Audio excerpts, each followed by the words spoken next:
fucking bottle shared buddies. Here we are. First video review, as promised. Had a moment tonight. Footy training cancelled. Only basketball to go to. That relaxing enough time to actually sit down with a glass of this again and really go through it, because I probably owe you guys that. It's been quite a while. I don't know. Wellsy's put his notes out there again, probably about a week ago or so now.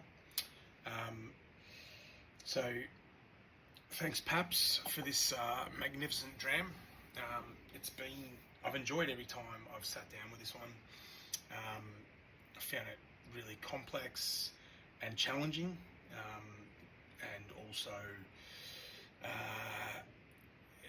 one of those brilliant drams that you can just sit there, try and eat, add water, play around with.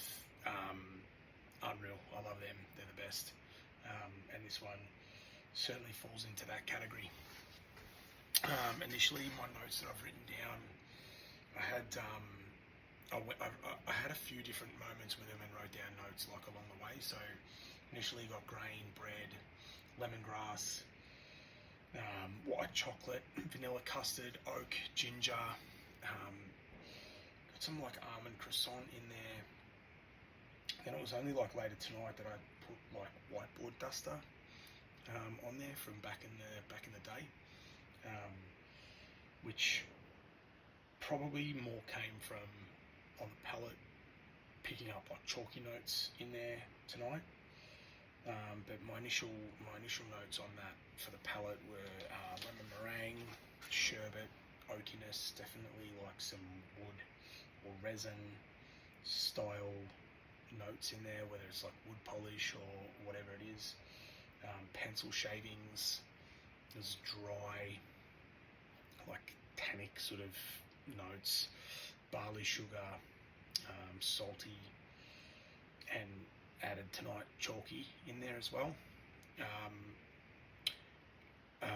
For the finish, it was quite salty and sour. Lots of like resin and woody notes, but then at the end on the finish, definite like barrel char in there, which I'll go to in the when I'm looking at what I decided on, which I still really haven't made my mind up. But for the ABV, I had initially low 60s, high 50s, and then the age, I thought it was youngish, probably 12 or less years, I would have thought. And the flavour profile was a bit trickier to pick, I reckon, on this one, because it could like probably fall into a few different categories. Initially, I'd written down spicy, dry, young and sprightly, and spicy and sweet, which I haven't changed from since going back. And for me, ex-bourbon casks all the way.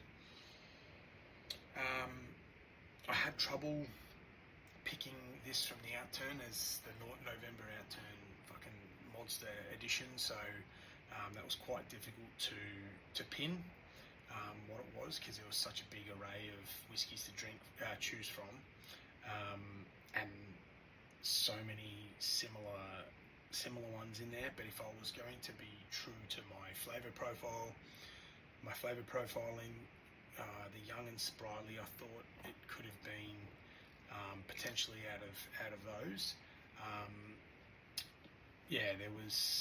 There was the 46.135, the Magical Forest Walk, and Bright and Dazzling. And the more I read about those, like there was definitely notes that came through all of the ones that I was like looking at. I'm like, far out, man, they're so similar. There's so many notes that I've written down that like run through all of these tasting notes.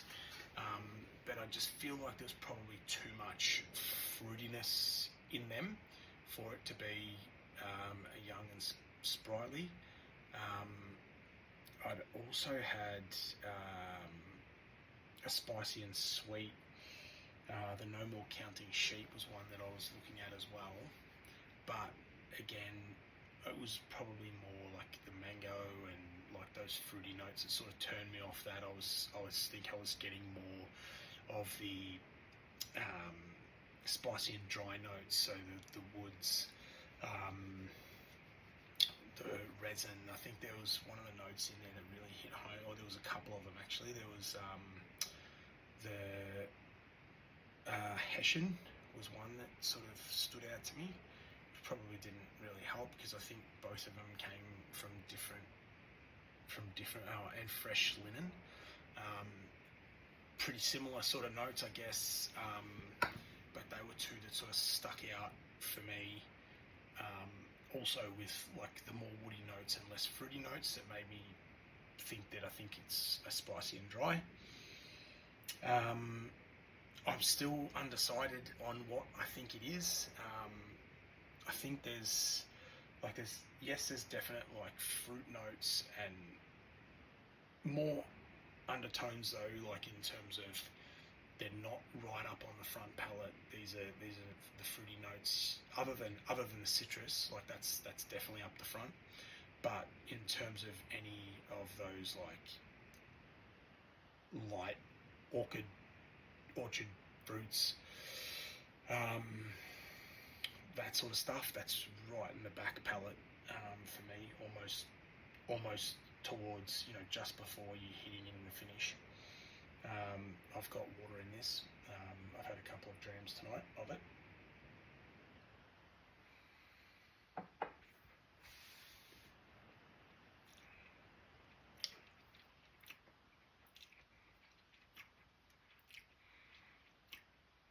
Still I added quite a bit of water to that. That was a fucking big drink, big sip, but it's still hot, even with a bit of water. Like I said, more of those like woody notes than fruity notes. I'm reading lanolin here. I wouldn't be surprised if Paps picked a 26, but at the same time, I feel like that's potentially the reason why he wouldn't in a bottle share buddies. So I think I'm going to stick with. I think I'm going to go with the 71.92, which was the Glenbergie. And to begin, I'm going to throw that out there only just because I think like that's got more of the woody sort of notes. I know there's like I can definitely see both. It's got like the chalkiness was in that 26, but I almost feel like even tonight I thought like there's got on reduction it says cornstarch in there, and tonight I was like I could smell the bourbon. I'm like maybe that's like the corn in there. The fresh linens, like that's stuck out big time. They've got the oat cakes, salty butter, like these are notes across all of them. Green orchard fruits probably hits home better than like they've got green tea, lemon slices, yes, citronella wax, yes, barley water, yes, oat cakes and yellow plums. But where was it? Lychee, quince, and kumquat. They're not really like fruit notes that I'm super familiar with for the 26. So anyway, my pick, as I said, was a 71.92. Overall, this dram has been fun, unbelievable. Like I reckon it's a great bottle share pick. Like I said, I love these drams that you can play with water. Super complex. Take water well. You can go back to many times and have different experience drinking them, which I love. I would give this whiskey a 4 out of 6, just based on it's not a unicorn 6, obviously. A 5, yeah, I mean, I don't think it's one that I would like rush back and grab again, even though I could drink this flavour profile all day long. It's probably one of the better ones, but it's, like I said, perfect for a bottle share where it's super enjoyable. Absolutely loved it, but wouldn't probably rush out and buy another bottle rather than just try something else from the next outturn, you know. Hence, that's why I'm going to give it a solid 4. But absolute cracker, Paps. Well done. And let's see what everyone how everyone went. Peace.